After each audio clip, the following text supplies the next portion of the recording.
Yay! Yay! Well, as she said, my name is Gordon Anthony. I'm a captain with the Fort Wayne Fire Department, retired, and a good friend of Cathy Cross. I'd like to ask a question. Anybody got kids in here? And we do. We all got. We raised 3, and then we raised 3 grandkids. Adopted and raised just like that. So we've been bleacher sitting for 45 years. Going to basketball games. You think you got it bad with just whatever you got going one time around? Try having them out there about 5 years and then trying it all over again. It's 2 different generations, but it's just different, just wild. I'd like to welcome you all here also.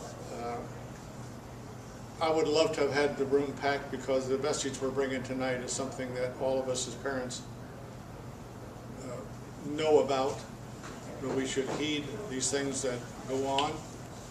And perhaps what I say, what happens in this particular case, will encourage you to watch your own children, watch your neighbors' children, your friends' children, because there are always little telltale signs that there's something going on in that family that is detrimental to the safety and the health of those children.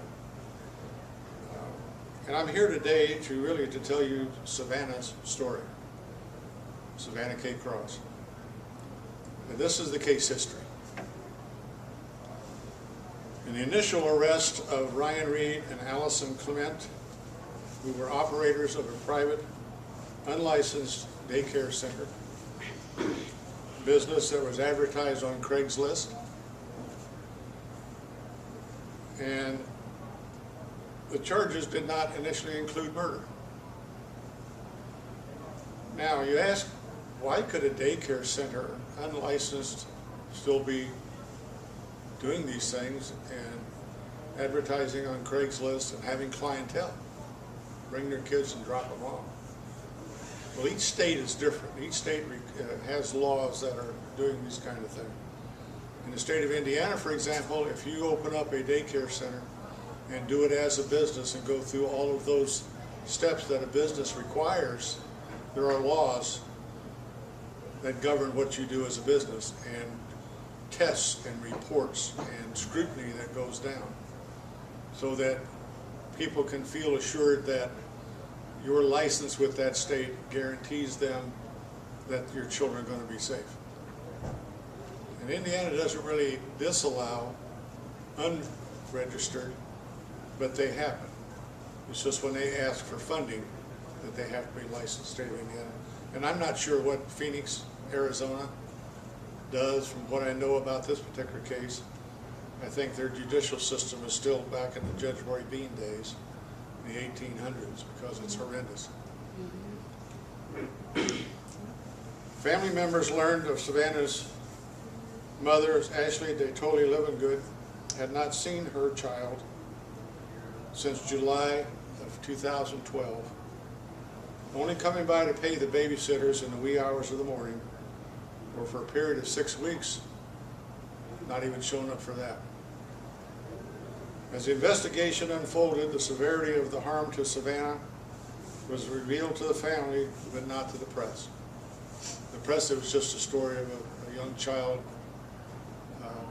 dying at a daycare center. Maricopa County medical examiner displayed or did not complete the autopsy report within the 270-day speedy trial deadlines that Arizona has. This caused the charges to be dismissed without prejudice in September of 2013. Ryan Reed and Allison Clement were released from jail. During the court hearings on this day, the medical examiner claimed that they were awaiting reports that had been sent to an outside lab.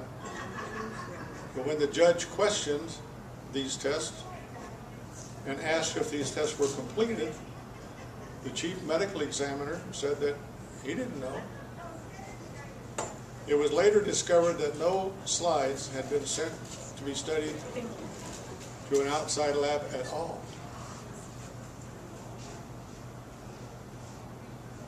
The medical examiner's office had not even worked the case since the second week following Savannah's death. Now we're over 270 days in this case, and they hadn't even bothered to start working on it. When questioned throughout these 270-day speedy trial process, what was taking so long, limited resources and waiting for lab results from out of state were used as excuses. Where actually, they were asking for a pay raise and basically striking until they got one. And Savannah's case was their bargaining chip.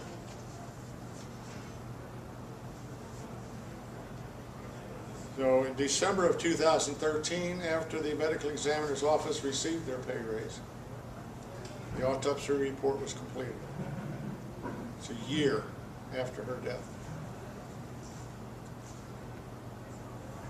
Upon release of the autopsy report, it was determined through DNA and physical evidence that Savannah had also been sexually assaulted, that Ryan Reed was the perpetrator, and that the last sexual assault occurred on the morning of her death. News media, I gotta stop a minute there, because I just can't fathom that. It just doesn't strike to me as any kind of judicial system at all that could allow this to transgress this far and not have those people in irons and chains and in a hole someplace. They're walking the streets. News media, the initial probable cause report stated she was covered with bruises from head to toe, front to back. But that was the least of the damages. The final autopsy report ruled the cause of death to be a homicide.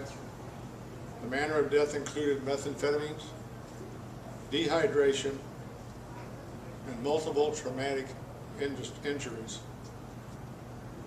We know at one point she was kept in a playpen with a mattress on top so she couldn't escape for days. Savannah would have been 3 years old on December 30th of 2012. She died 19 days short of her third birthday. Her family learned that her mother, Ashley Livengood, never acknowledged the existence of either of her grandmothers on either side, nor the existence of other family members who loved her. Ryan Reed was rearrested in May of 2014, now we're in 2014, on sexual abuse charges after the Phoenix Police Department received an extensive report from a pediatric forensic specialist. Final DNA testing confirmed beyond a reasonable doubt that Ryan Reed had indeed sexually assaulted Savannah in multiple manners and occasions. In July of 2014, Allison Clement and Ryan Reed were officially indicted in the murder of Savannah Cross. Both pleaded not guilty. Initial bail was set at $1 million for Ryan Reed. However, he is unbondable because of the sexual assault charge, and $350,000 for Allison Clement. On the 17th of December 2014, just a week ago, the defendants, or the defense attorneys for Allison Clement requested a reduction in the bond to $50,000 because she had not participated in the assaults, only didn't stop them.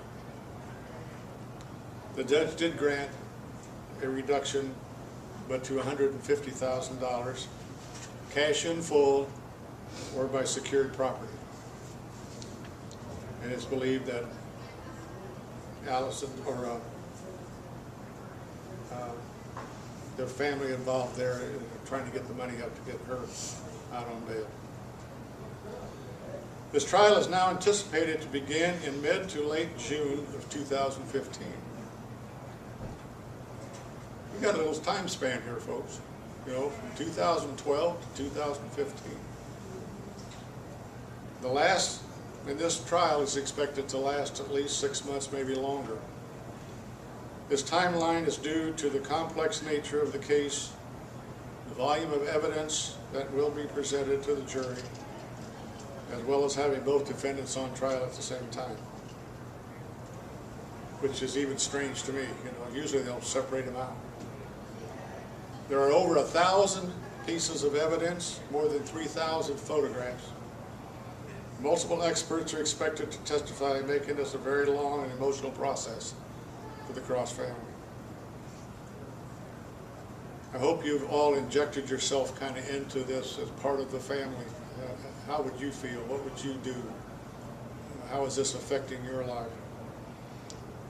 At the time of Savannah's death, Child Protective Services and the Phoenix Police Department Homicide Division determined that her case was the most horrific case of child abuse and neglect ever recorded in the state of Arizona. Her story made national and international news.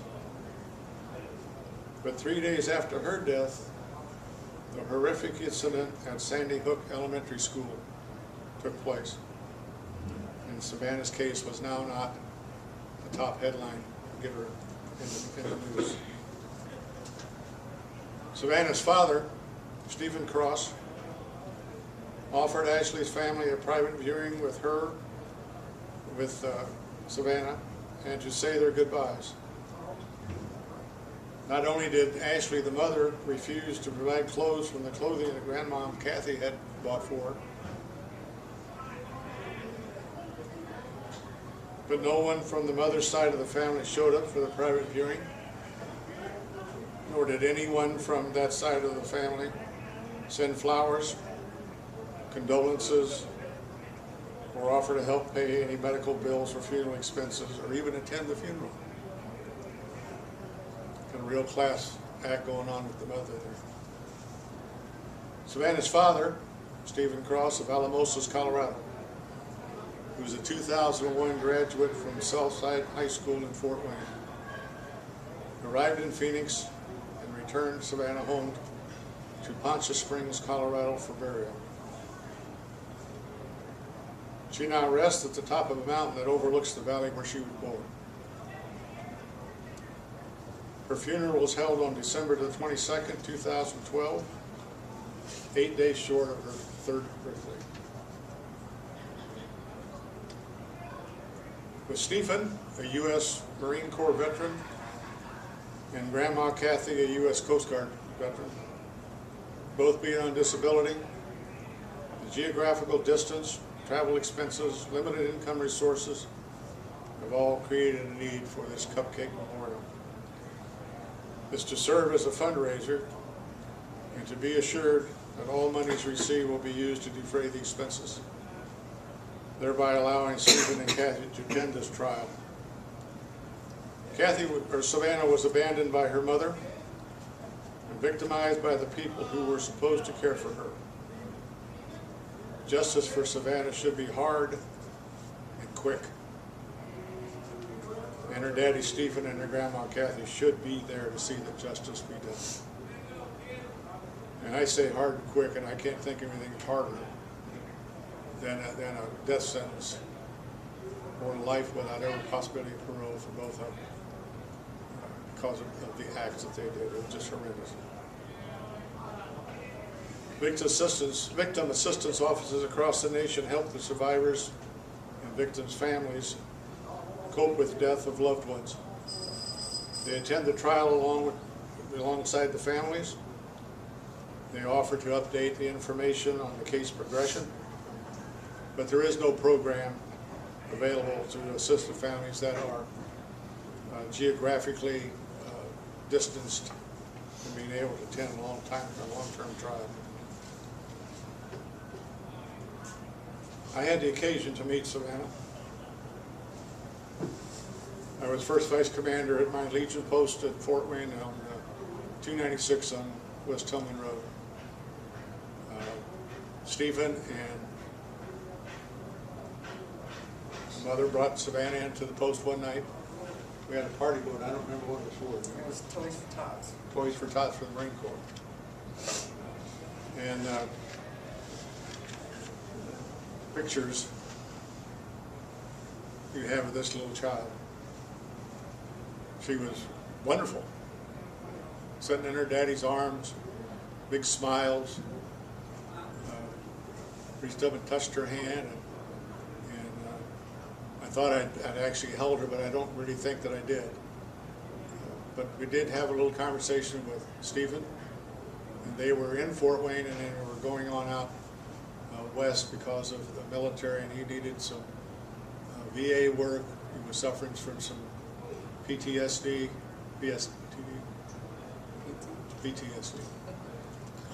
So they weren't going to be there very long. But I'm here to tell you, had they elected to stay in Fort Wayne, I would have been happy to have been a grandfather for that little child, a granddaddy, to help her along. And Rosie and I stated earlier, we raised our grandkids.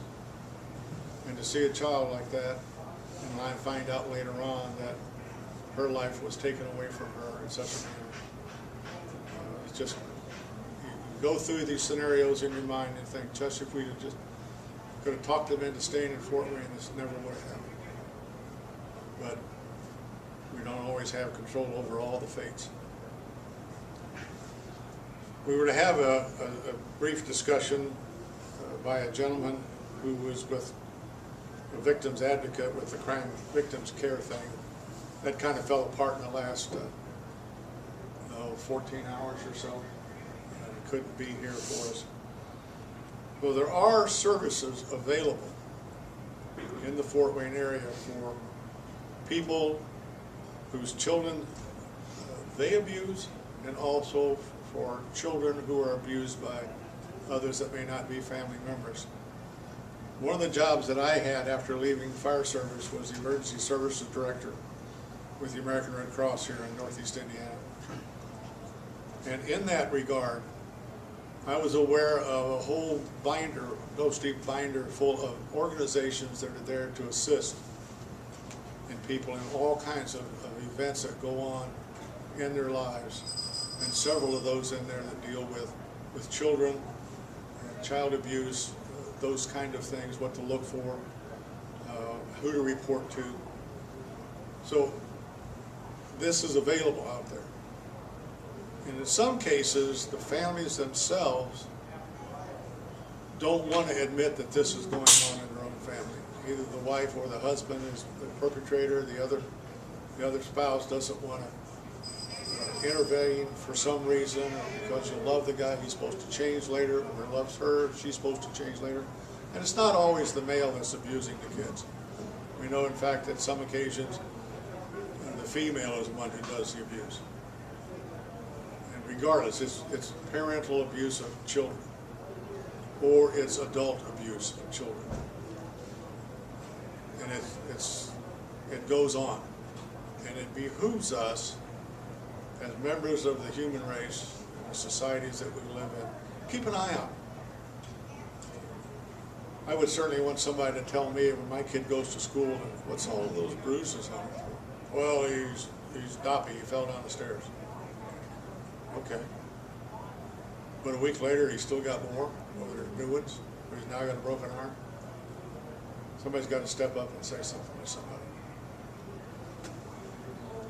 I'd like to give you a couple of minutes with my lovely bride. We just been together just a short time. We just celebrated our 48th reunion anniversary. Kind of like a reunion. We get together every year once a day. I used to be accused of, you didn't remember the anniversary, did you? Now when I get a new calendar, the first date I put in that calendar, the 22nd. Was the 25th. I'm in the same week. Okay. I've already got a gift to protect that. Whatever day it turns out to be, I've got the gift in my pocket.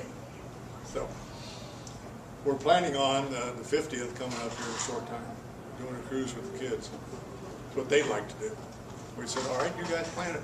Well, no, you're supposed to take us on a cruise. About how that works, kid. We raced you. That was your cruise. You can take us on one. But anyway, she's just a young spring chicken. She's only got 51 years as a registered nurse. And I'd like to have her give a couple comments. Probably can stand up where you have if you want. No. We're videos. Your video, what do you got She is on, funny. She is a former manager, and I might add, the founder of a group called StatCare. That's in Fort Wayne here. She's the young lady who originated that organization. What's the wires? Yep, got it.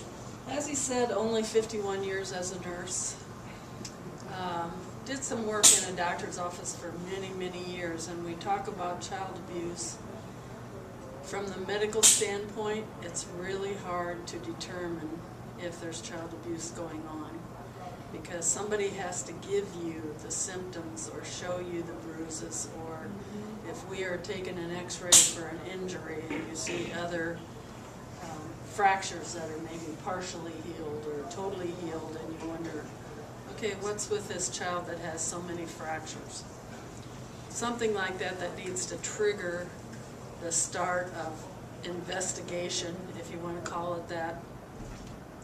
So in a doctor's or a physician's office, it's hard because unless a parent or a grandmother or somebody brings that child or baby in and says, there's something wrong with this baby, I want you to examine this baby, because the doctor's not going to totally examine every child that comes in. They're not going to do a pelvic exam, they're not going to do an anal exam, they're not going to do some of the things that you might see unless somebody tells you what's going on.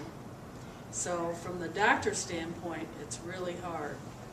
Then, as Gordy said, we did urgent care from 75 on, and there again, we see these children for maybe 5 or 10 minutes. So you're seeing them for whatever that parent or grandparent brings that child in. They're not, most of the time, well, let me back up just a second.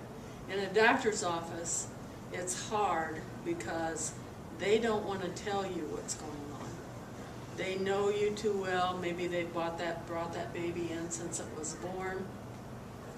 Can't tell you how many children that I felt like I raised, because I saw them when they were born, and I saw them up to the point where they started having children. So you're mixed with that family, and a lot of your doctor's offices have aunts and uncles and grandparents, and everybody all goes to the same doctor. So when something like this happens, it's probably out in the open a little bit more now than it used to be. You know, it used to be so hush-hush if anything happened to a child. So it was hard for us to say, you know, there's something wrong. But a lot of times the doctor might notice something about how the child acted while they were in having their exam. They were really fearful of everybody. They didn't want to be touched. They didn't want to be touched in certain areas.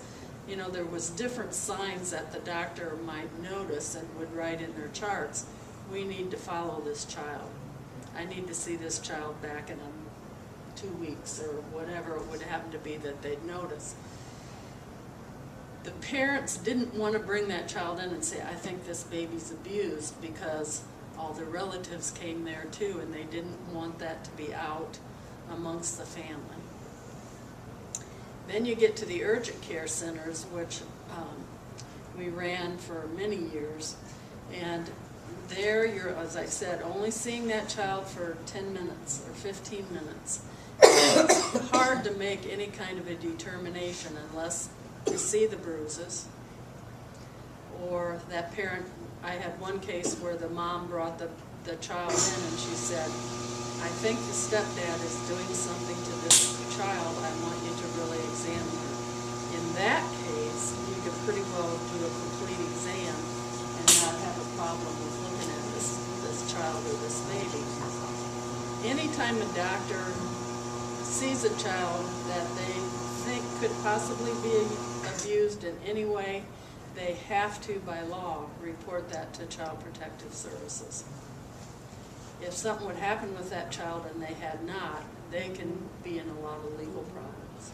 So the doctors are very aware that if they see anything like that they must report it.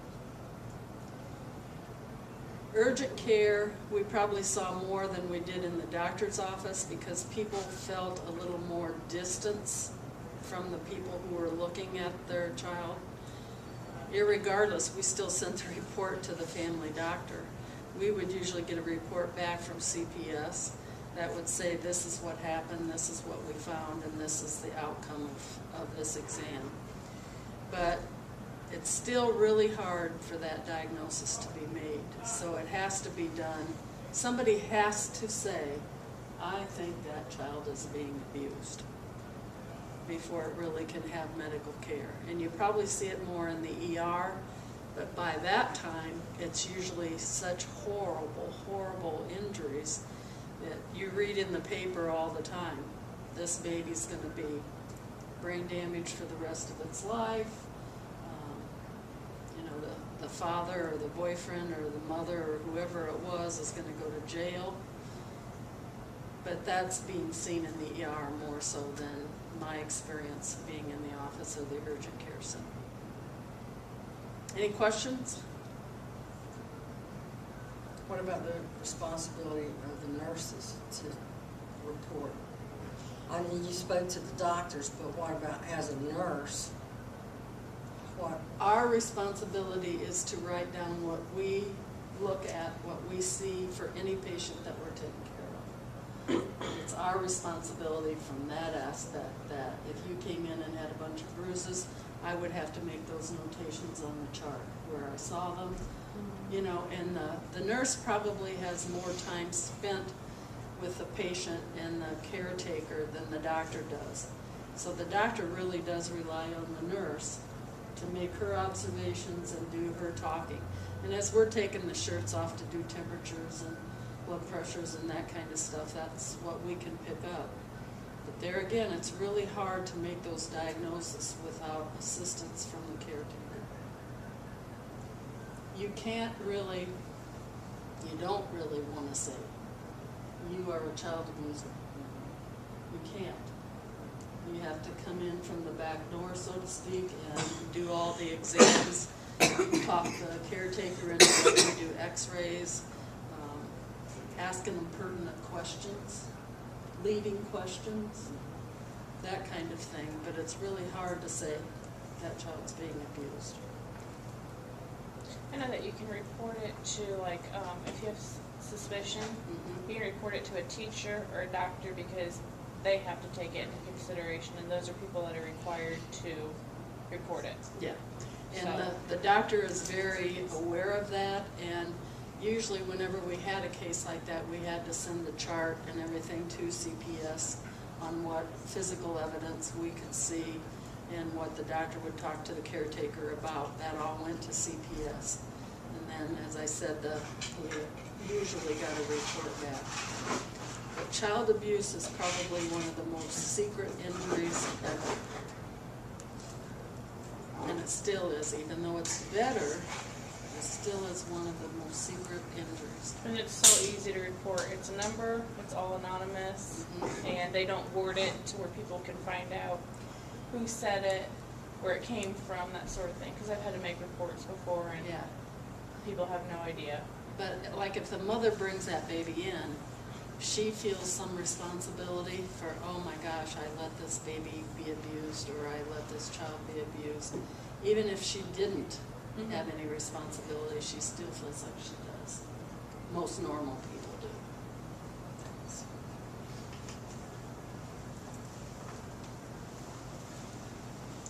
Thank you, Rosie. You're welcome. One of the other little things in my life that I have done was as an EMT. I was the first state certified EMT in the Fort Wayne Fire Department. Went on and became an EMT instructor also. And from that regard, I made a lot of medic runs. I would be sent out or brought in from, if I was running a pump out in the street, they'd bring me in so that I could make the determination that, yes, in fact, that person laying there is dead. Remember one of the first cases of child neglect that I ever did. And it stuck in my mind because the fire ground commander then had me go back in with the rookie class that was in the academy at the time and walk them through the bedroom and point out what a dead child looked like. And there were 2 of them. She had laid them down for a nap and had set the house on fire. There's a process that a lot of firefighters go through, I know I did, where you disassociate yourself from what you're seeing. You do your job, and then it's a blank space, and you go on about your life so that you're not running home and grabbing your own kids. You save that for when you're off duty and get to come home, but I've seen a lot of those things. On some occasion, not a horrendous amount of them, because they don't usually call the fire department in when they're abusing a child. You know, that's usually through the medical, going to the doctor, because Junior can't walk, because he can't walk because he got a broken leg. But in the cases that I did, especially that one right toward the end of my career, where the kids, 2 little kids were playing in the bedroom, got to playing with a lighter, and the rest of the family's in the back room having a party. The kids set the bedroom on fire, and one kid ran out to tell the parents that the room was on fire. By the time we got there, it was a done deal. And I put that down as abuse because somebody should have been checking on those kids. These are little, 3- and 4-year-old kids playing and finally got a lighter because the parents all smoked and that kind of stuff.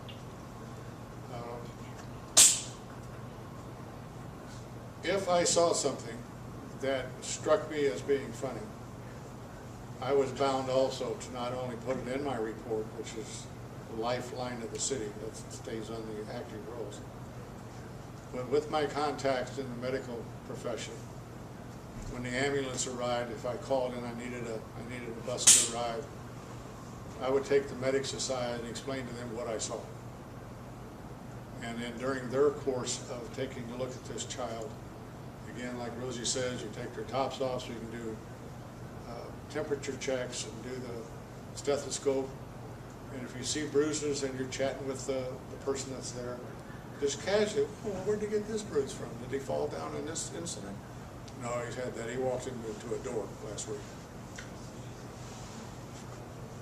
We were also pretty well limited because it's such a private matter.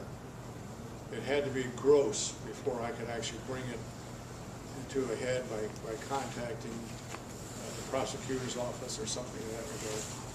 So you usually didn't have that. In this particular case, those injuries were so gross that it went right to the prosecutor. As I related in her history, there's an awful lot of finger pointing I'd like to do toward the judicial system in the state of Arizona, especially in Phoenix, to allow this travesty to go on as long as it has. There's not a more cut and dried case that I can see, even when they first arrested these 2. It was pretty evident that there had been some abuse going on, especially the way the bruises and things that child was carrying. And to let them sit back and wait out that 270-day quick case timeline, and the court not stepping up earlier and saying, what is going on? Why haven't these things? You could get in a car and drive to the out-of-state labs and back and with the report in less than 270 days. Finally, the truth came out. And as everybody suspected, the results were such that these 2 people that you saw their faces up here were finally rearrested in the murder of that child. For the lady who had the business to say, well, I didn't actually do any of that. She's married to this guy. She knew it was going on because it was done in open. And to not step forward or not come to that child's defense. When the mother would bother to stop by in the wee hours of the morning to drop off the monthly babysitting fee. Now, these people were taking care of this child on a permanent basis. Every month the mother would stop by and make a monthly payment. And for 6 weeks she didn't show up at all. Where's the justice in that? Where is the mother? I mean, what's happening to the mother? She is still in jail. The mother's in jail? Did she get out? We'll discuss that later. But anyway, she was arrested, put in jail, so was he. No, the mother was never arrested. She was never arrested again? She was the first one? Ashley was not. Allison Um, Ashley was never arrested. But anyway, Cathy can explain that as far as the $150,000 bond and all that kind of stuff. But there was just so much going on in the judicial system. And when the police department tells you that's the most horrendous case they've ever seen in the history of the state of Arizona, prosecutors had to be involved in that. So there's a lot of fault that I put on the people who are elected to do and hired to do those kind of save the community type situations that let this whole case slip through the floorboards. And now it's supposed to come to court June of this year. Speaking as a parent, as a grandparent, were this to happen to one of my children in another state, I would think that it was my responsibility as a parent to be there, to support that father who's going to be there, or hope to be there, and to try to see that the people that did this awful deed are brought to justice and are given as much penalty as possibly can be done. And that's basically what the Cupcake Memorial is about. And going to Arizona is not just driving to Ohio. You know, it's a little far away. It's a little difficult to get there. We've all got our own lives. We've got our own expenses and that kind of stuff. So I want to be the first to throw some money in the pot. And I'll give this to Cathy.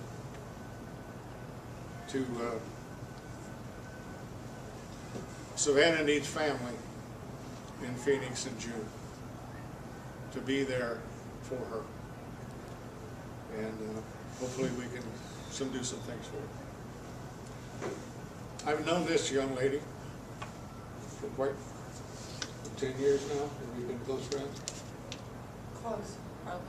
Feels like it. Maybe 25, I don't know. Yeah, I got 150. I went back into the chairs, into the offices of the American Legion Post 296, and was the judge advocate, which is the legal representative for the American Legion. And Cathy was the finance officer over there when I first met her.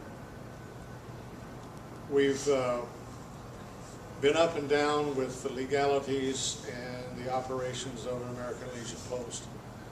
Always on the same side, always in front of each other. She's a very learned young lady. One of those kind that if I ran a business, I'd like to have half a dozen of her, because she gets things done. And she knows what she's talking about 90% of the time. You gonna go not that far? Ish. It's one of those things you say, well, okay, here's a couple grains of sand. I'll buy that, but you gotta take the salt with it. She has made me search some of the things that I do and did. Made me sure that when I made a statement to the official part of whatever I was doing, that it was a correct statement. And you get in some of these organizations, you can be somewhat right when they ask for your opinion on something that's going on. But we operated at one time, it was a $500,000 business out there. So, without further ado, Cathy's got some things that she'd like to bring up for you, to you. Oh, we're gonna do break first? How about I the think we've had enough break, right? president of the area? You want me to go get No, that? he's in the hospital. Oh, look. He can't be here. Hi. Thank you, Rosie. You're welcome. Thank you, Gordon. I'd like to offer a huge thanks to Eagles Club Manager Steve Vallely. Vallely.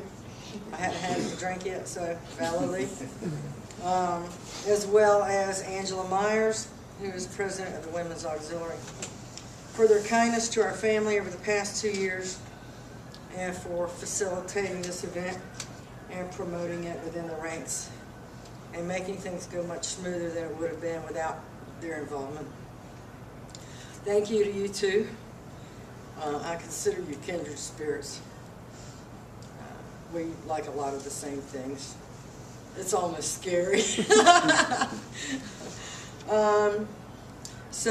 Thank you for embracing Savannah and her memory with such loving hearts. Last night, about 12:30 in the morning, Dr. Yadessa notified us via email that he'd be unable to speak today. So we apologize for that change in the program and wish him every success. Gordon and Rosie Anthony have been my mentors since the moment we met. They are both familiar with my advocacy for others, my love for Toys for Tots and veterans causes and the Angel Tree, more than probably anyone else I know. They know my heart, they know my true character, and thank goodness they have a sense of humor that's quirky enough to match mine. They have helped me stay sane, although there are some that would question that. My sanity, that is.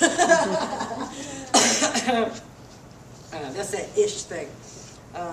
They both possess a level of intelligence that can keep you in very good conversation for hours. Thank you so much for being here.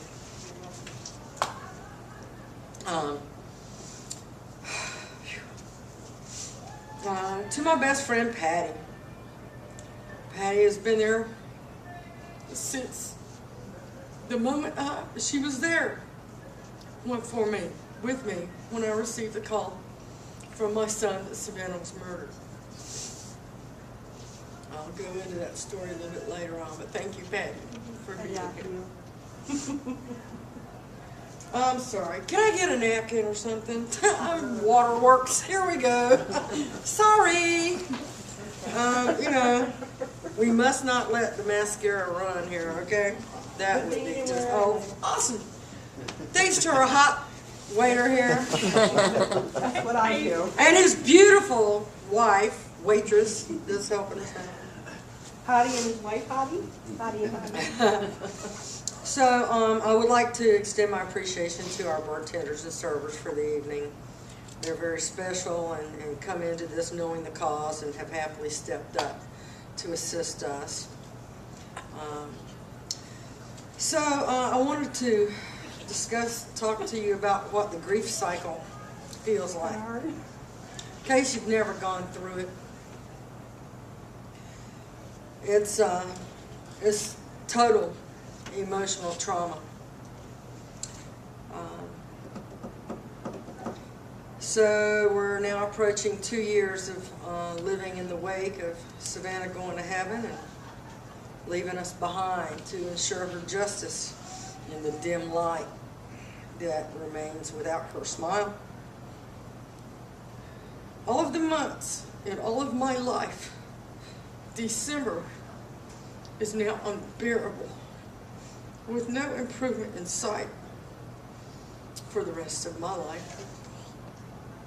It isn't a joyous occasion, not in any sense of the word. My birthday is December the 4th. I don't look forward to getting older. It happens.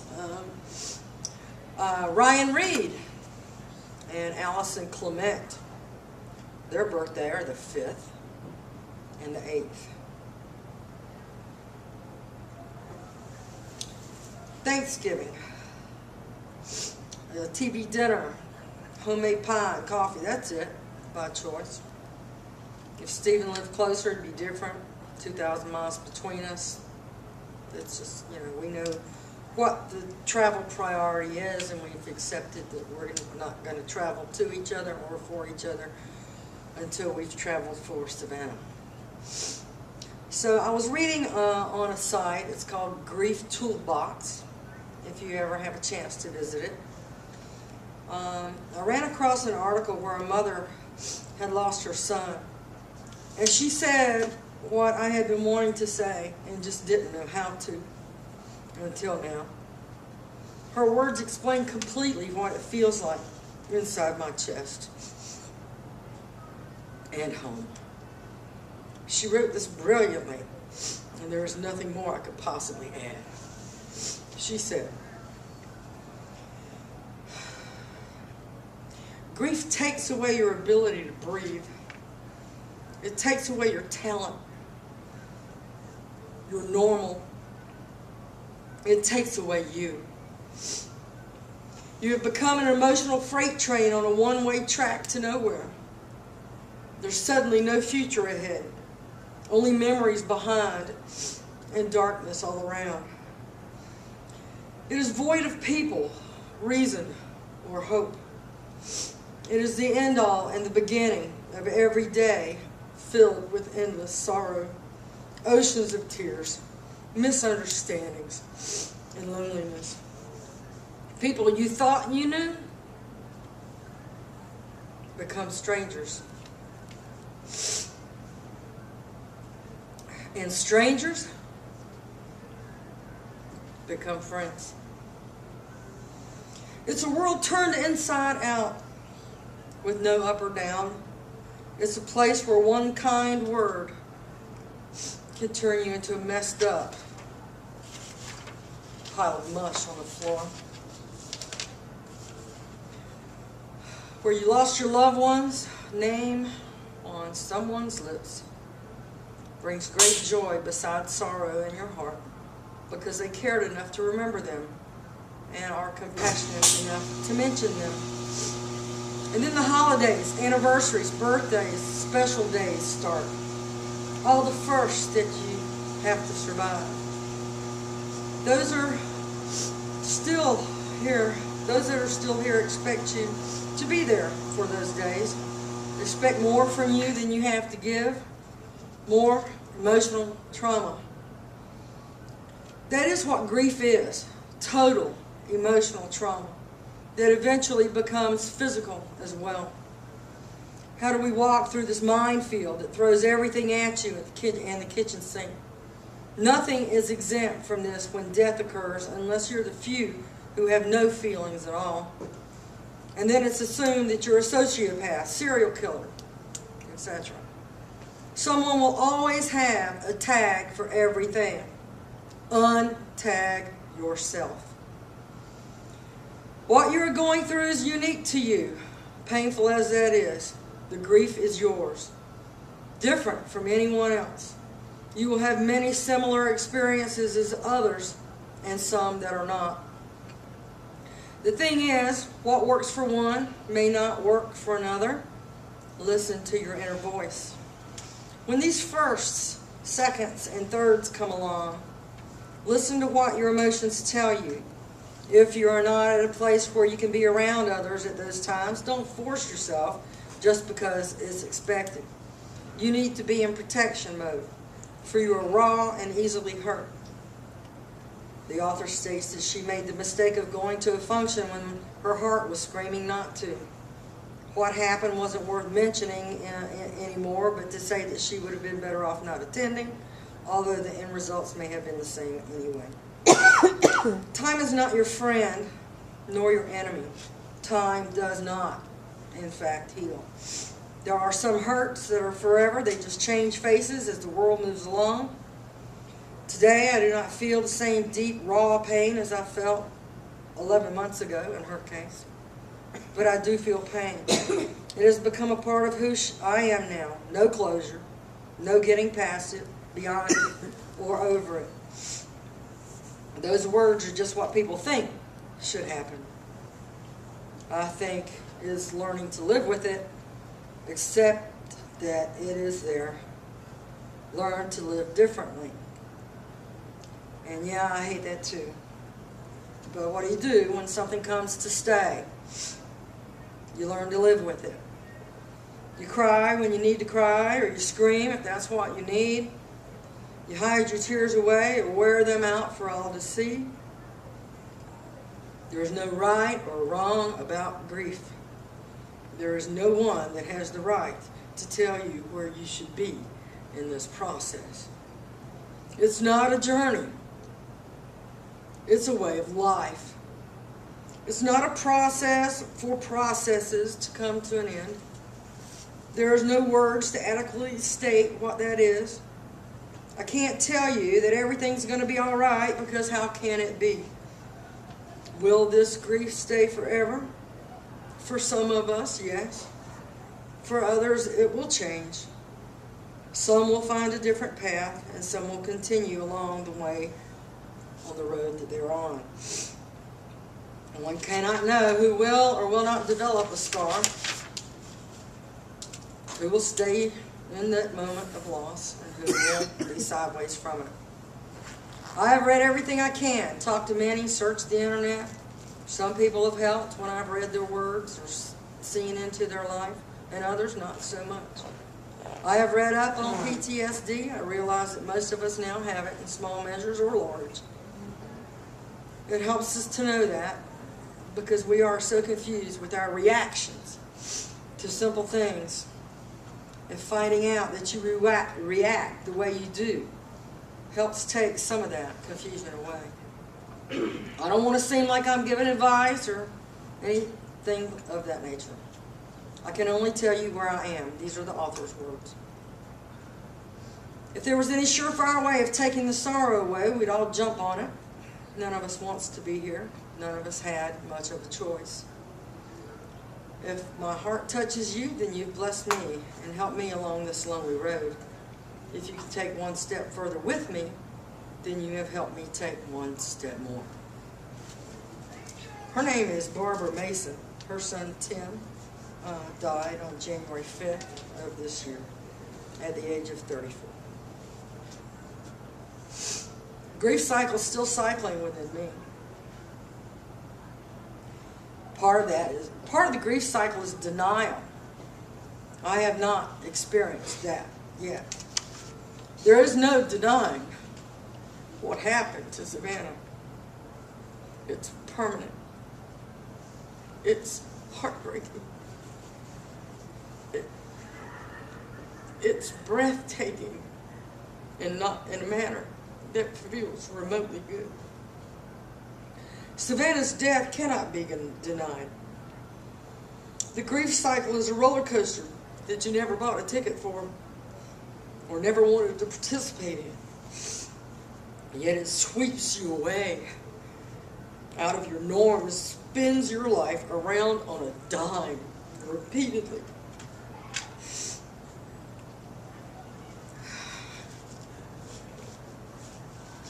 Grief cycle takes you from shock through never-ending despair, guilt for what should have been instead of what was, and sparks more questions than there are answers for.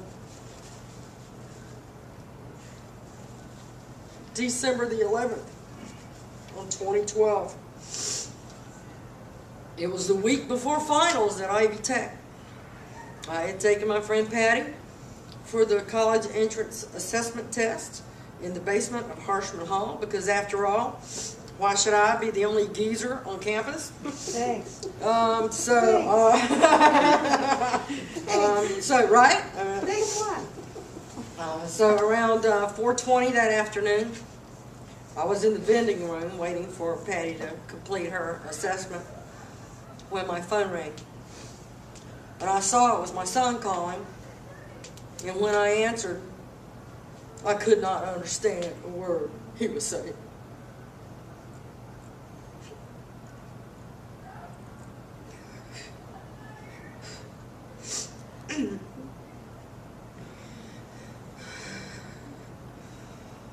It was the most heartbreaking, anguishing cries and screams of pain I have ever heard in my life. The voice reflected the raw ripping of his heart from his chest, and the pain in his voice brought me to my knees.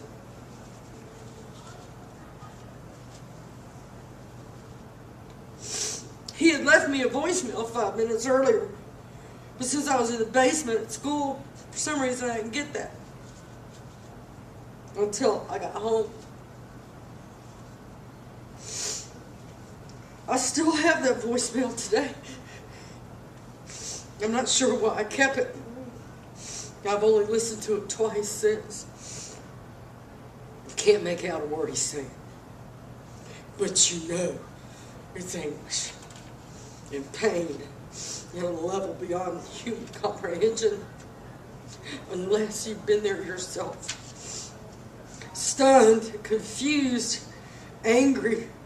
It truly feels like a knife to the heart. If a heart could truly bleed out while in your chest, it has done it for us. It did it that day. It does it again and again with every new development in this case. It's the deepest sorrow you can feel. It's a wound that never heals. My son's only daughter, our baby girl, Savannah came. Every day without her leaves us all scrambling to look forward to anything. When I arrived home that day, I had 14 voicemails. All from various media sources asking for my reaction to Savannah's death. They were also asking questions that I had no answer for. In the days that followed, I actually learned more about what happened from the media than I did the police.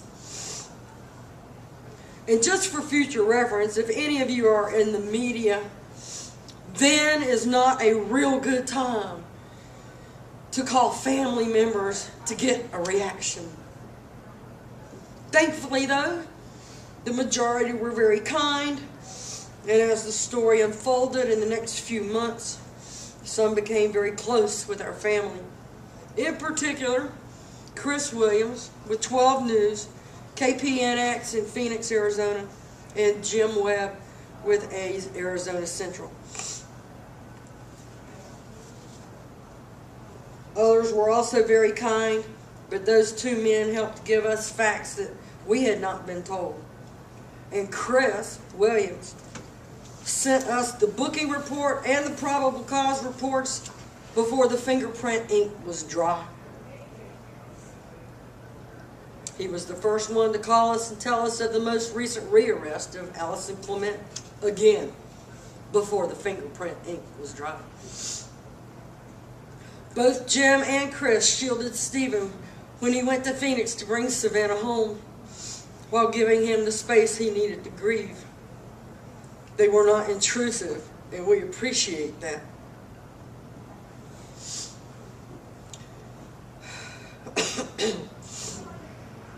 As Gordon mentioned, Savannah's story went international. We had stories sent to us from the UK, Australia, Germany, Netherlands, Canada, and many more. Her story was in the New York Times, San Francisco Herald, paper in Texas, the Washington Post, Seattle, Florida, even my hometown of Wilmington, North Carolina, carried the story, and they didn't even realize that I was their hometown girl. They did not make the connection when they printed that. It seemed like the first entire week my phone never stopped ringing. All the while, it was finals week at Ivy Tech, and I somehow had to muster enough give a damn to complete that semester. 3 days after Savannah was murdered, the tragedy at Sandy Hook happened. After that, Savannah's story faded into the background, replaced by another horrible child massacre.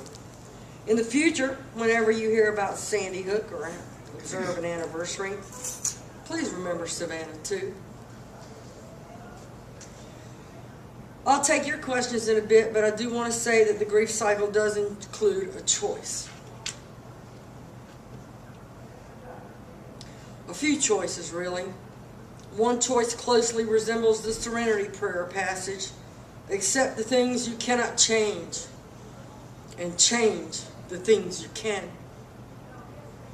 I can't change the facts in Savannah's death, but there are things I can change. I can't do it alone, One loud, consistent, and collective voice has to do what we are able. In the first year, I thought that meant I was the Lone Ranger, fighting the bureaucracy alone against the powers of evil, and it cost me 2 nervous breakdowns.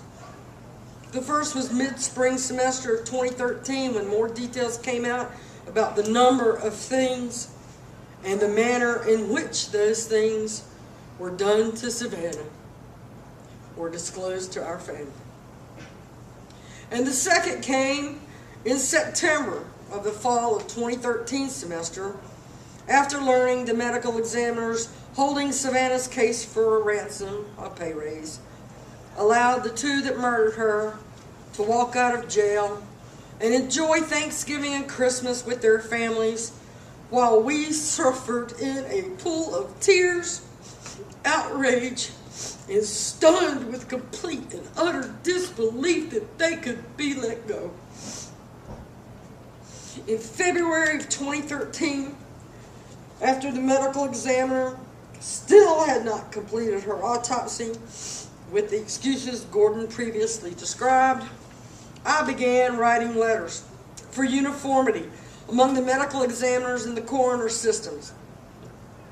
I sent letters, email blasts, attorney generals of every state, every single member of Congress, the Department of Justice, the Department of Health and Human Resources, and the local officials, city council, county council for Phoenix, Arizona, calling for explanations as to why her autopsy had not been completed. In June of 2013, the federal government formed a commission through NIHS and the Department of Justice to explore the coroner systems and medical examiners' credentialing and standards of performance across all of the states. And that review is now in process. I'm not sure if my letters and emails helped, but they surely didn't hurt. Independently, I had mailed or written letters to every member of Congress, but it was not until after I include autopsy photos in the 3rd mailings that anyone responded. I had not even received the usual form letters they send you out, thanking you for your response and giving you their, textbook answers on what they're doing that has nothing to do with what you asked them about to begin with. I suppose seeing is believing, and although I hesitated sending those autopsy photos, it proved to be a motivator for lawmakers, at least on the surface. There is power in the ink pen, or in my case, the word processor. In January of 2013, I joined the letter writing campaign to have text to 911 happen. There were over 3,000 letters. Over 3,000 letters were mailed and emailed to Congress, state representatives, sheriff departments, city and county councils, the FCC, Department of Justice in this campaign, just by me. Petitions were created online by others, and everyone that is in the business of child protection was fully on board with this concept. And in March of 2014, a year later, text to 911 became a reality, and law enforcement agencies across the United States are now installing the necessary equipment to be able to receive this type of cry for help.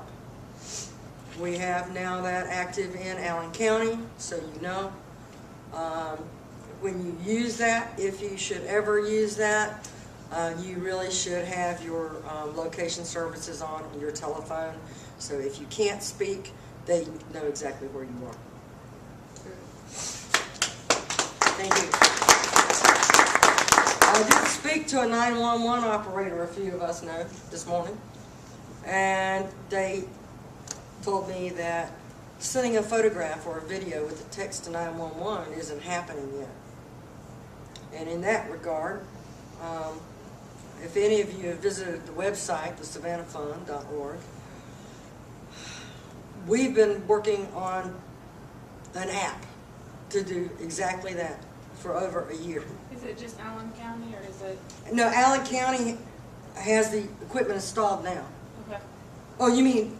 For the pictures and stuff? Oh, for the pictures and videos? No, nobody has it yet. So, I'll answer all the questions here in a little bit. Train just left the station, Gordon. Okay, so anyway, we've been working on an app, and I had a meeting with the IT chair at Ivy Tech and discussed with them the kind of app that we were looking for and wondered if they could help make this happen. And I was told that the department chair took a look and has agreed to make the BIC, it's called BIC, or right now it's called BIC, Because I Care, app for Android will be in development within the next year. They have to get approval from Indianapolis and what have you, and it will be a statewide development project for Ivy Tech Community College in the not this upcoming year, possibly it'll be the 2015-2016, hopefully, academic year, and the app will be their course project. So I'm really pleased to Cool. know that that's going to be happening, and Cool. you know, how things might change, I don't know, but it's in the works. And that app will include the ability to send a photograph, or video, or a voice recording attached to the 911 text. And with the location services turned on, the app, if the application services on your telephone are not turned on, the app will turn it on to report that text to 911, and then we'll turn it back off when it's out of use. Or it'll reset to whatever the original settings were. So that's very good. I've been working with Congressman Stutzman's legislative director, Will Young. Will, after sending him 30 plus pages of documents, photos, we began discussing the definition of abandonment and how the word abandonment, in my research, is not uniformly defined across the states and is not defined at the federal level. We discussed how Craigslist is a dangerous place to find a babysitter and talked about how child care services could be removed from Craigslist as a search or ad possibility. We discussed making it easier for parents to get background checks on potential babysitters. And had that been available, hopefully Ashley would have learned that Reed was previously in drug court and methamphetamine was his poison of choice.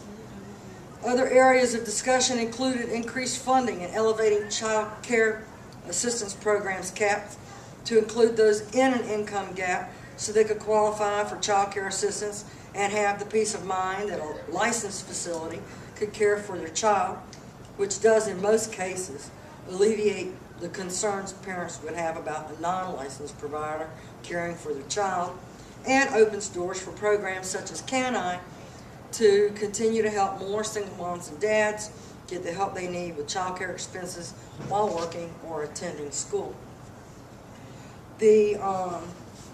I brought an email here from Will, and I just received this not too very long ago. It was about a week before the child care block grant was passed. And he says, I want to reach out to you about recent actions by Congress and my research into the issues you and I have previously discussed. As you are able, feel free to call me, blah, blah, blah. As you know, since we last spoke, the House of Representatives moved forward with the Senate's Child Care Development Block Grant legislation, S1086. This bill was considered by the House last month, and because of the bipartisan nature of the bill, it was put on the floor under suspension of rules. This means that there is no amendment opportunities on the floor, and because it did not proceed through regular order, it required a 2/3 vote majority to pass, if done under roll call vote. The bill did pass by voice vote and a sign of its wide support among members.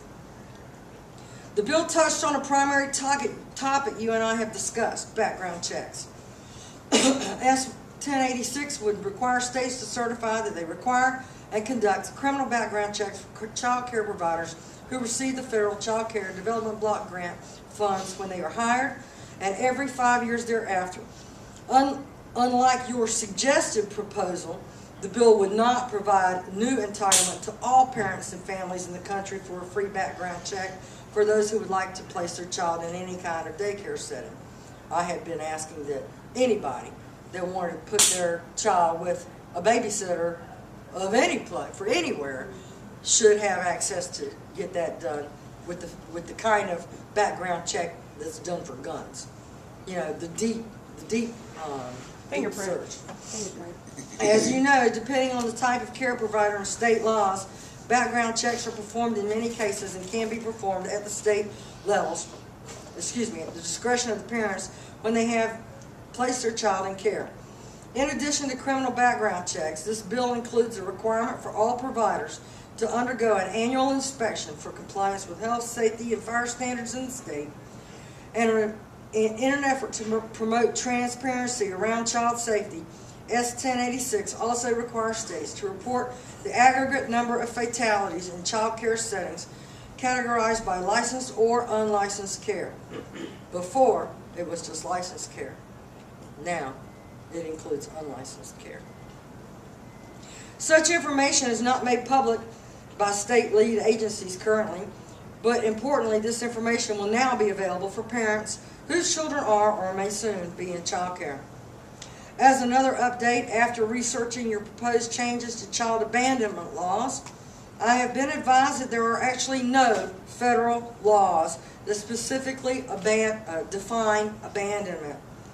These laws, definitions, and punishments are handled on the state and local level with differing applications across jurisdictions.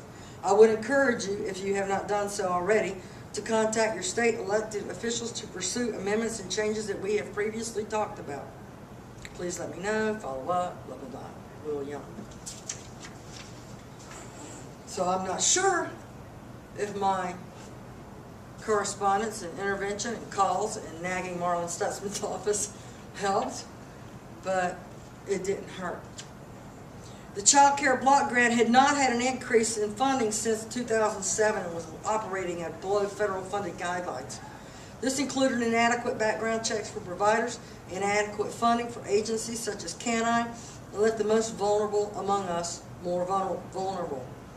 I watched on C-SPAN as Indiana's Todd Rokita, who was the chairman of the Appropriations Committee for Early Childhood Education, said during the Appropriations Committee hearings to reauthorize this Child Care Block Grant to the women that were there advocating for our children. He says to them, "In case you didn't notice," I'm quoting, by the way, "in case you didn't notice, we're broke.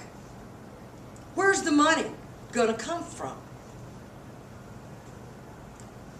When I heard him say that, I got on the phone to Marlon Stutzman's office, and poor Will caught my fury.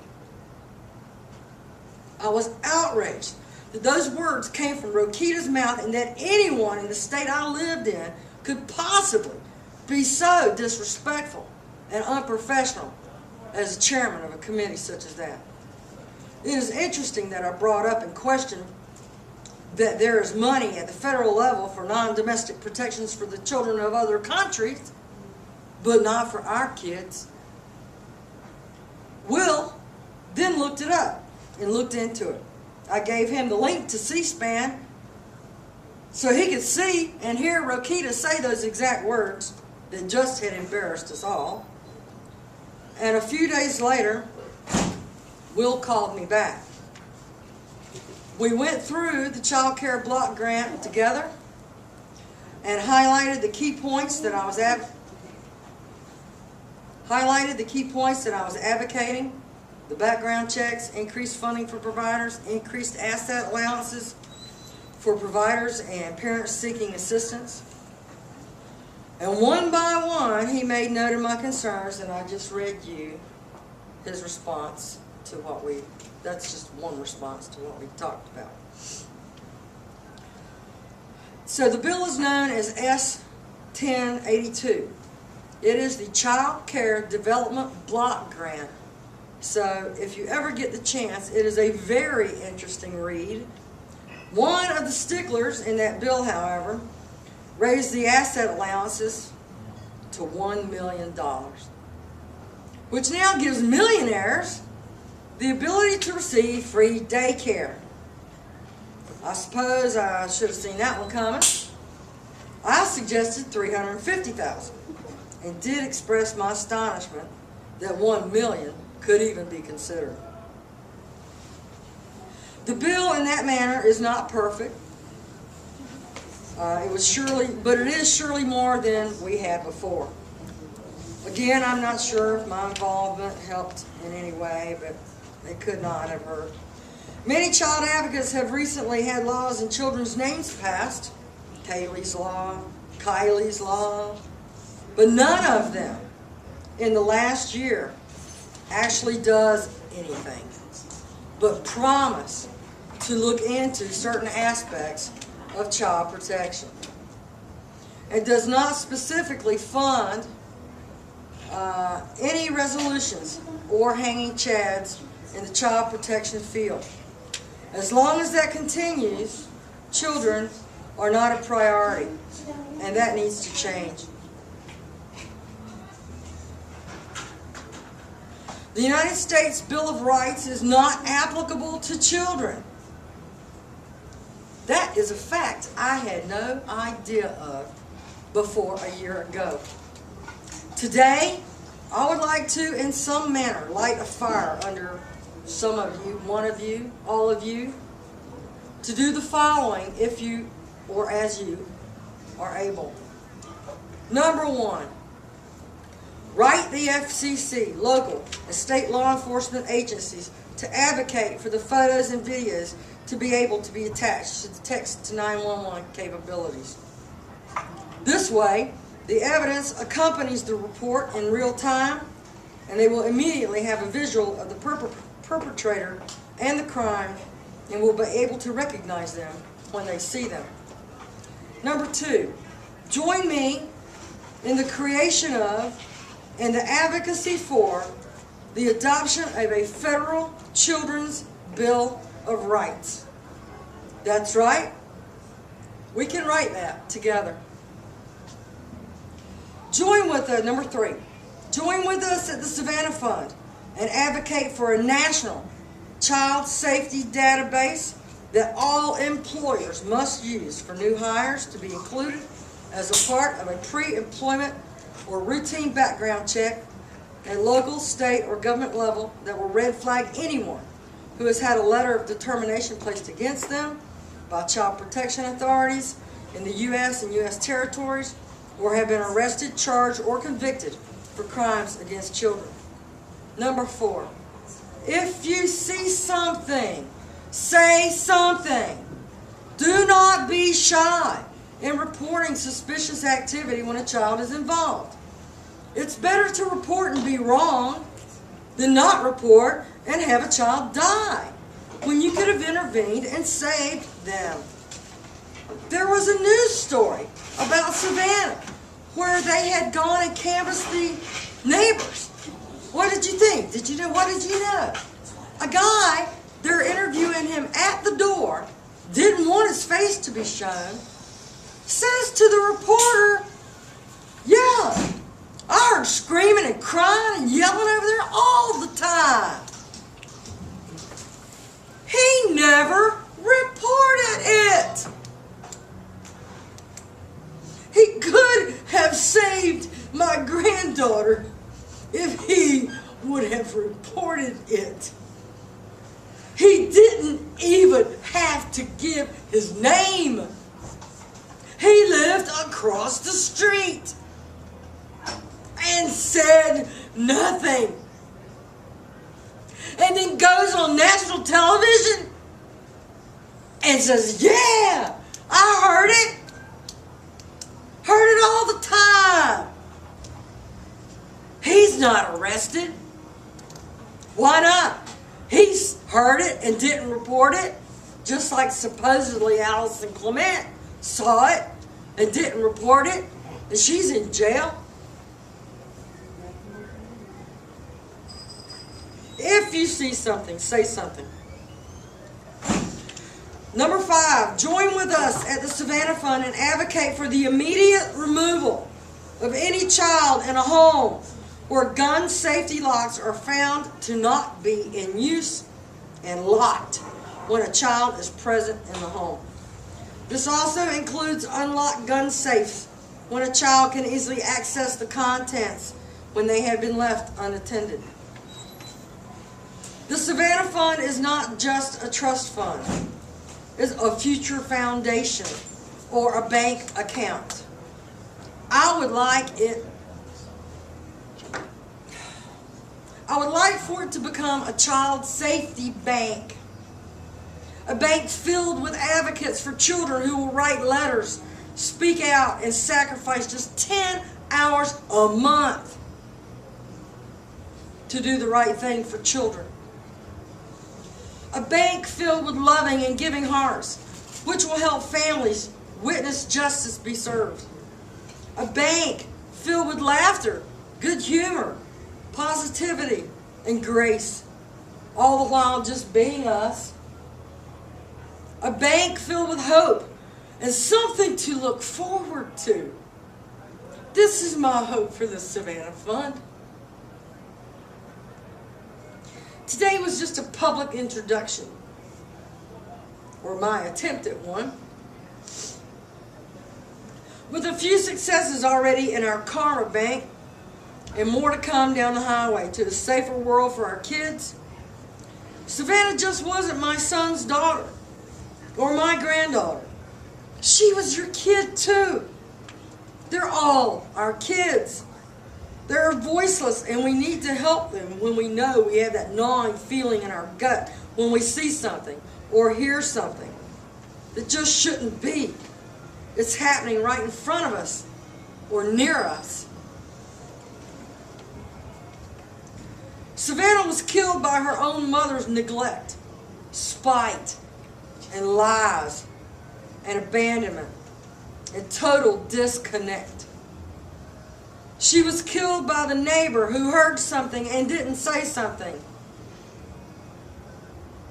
In addition, she was again killed repeatedly by her caretakers until the good Lord took her home and saved her from more of the same forever. Today we memorialize Savannah's second angelversary. She is the wind beneath my wings, and after tonight, hopefully yours too. Today we celebrate what would have been her 5th birthday on Tuesday, the 30th. It's been a while since I had a 5-year-old. But something deep within me tells me that if she were still here, the song from Frozen, Let It Go, would be sung enthusiastically ad nauseum throughout the home, and I would likely buy her what is on the silent auction table for her birthday or Christmas or both. Personally, I'm really digging Olaf. I think he's like very cool. And apparently he's a very good friend, so that's pretty good. But after opening the package that Elsa came in while we were setting up yesterday, I noticed that poor Elsa has a tiny little hole in her neck. So Elsa, she is not perfect. So I would ask you to celebrate her unique and special appearance and understand that now she has special needs. And not let that deter you from adopting her tonight. Everyone needs a loving home. I have included as a part of the silent auction a memorial locket over here, much like the one I have. And I have. That I designed with a heart-shaped rhinestone trimmed locket that includes the pink daisy that is our logo musical notes so you can remember the special music that Chris Worth will be providing this evening. Savannah's birthstone, a blue topaz gemstone, a rhinestone angel, and the word believe, all encased in the heart. We have our silicone justice bracelets, like I'm wearing, with the words Justice for Savannah, bordered by the silhouette of the angel you see on your tables tonight, engraved within it, as well as her birth and angel dates, as a reminder of how short life can really be. I know it has her name on this bracelet, but I hope you will wear it for all children. It is my hope you will want one of these bracelets and will proudly wear it. It's a daily reminder for me of Savannah and all the children like her who live in the shadows of lies and deception and are in harm's way and need our protection. Savannah's murder trial will be quite lengthy, as Gordon mentioned.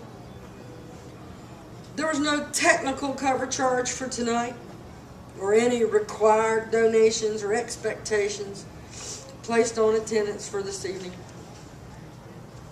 I ask that you consider assisting us in seeing her justice be served in whatever manner you are able and from your giving heart. Our family friend Kim will be taking your donations via PayPal here or in cash, Visa, MasterCard, Discover, or happily accepted. You are not required to have a PayPal account in order to donate. You may also use the QR code that is on back of the cards that will be on the tables out here. Just use with your cell phone. It'll take you straight to the website where you can donate, and you can read more about the Savannah Fund that way. So your donations are secure, and your card or bank statement will reflect your gift to the Cross family and will reference family trial attendance donation.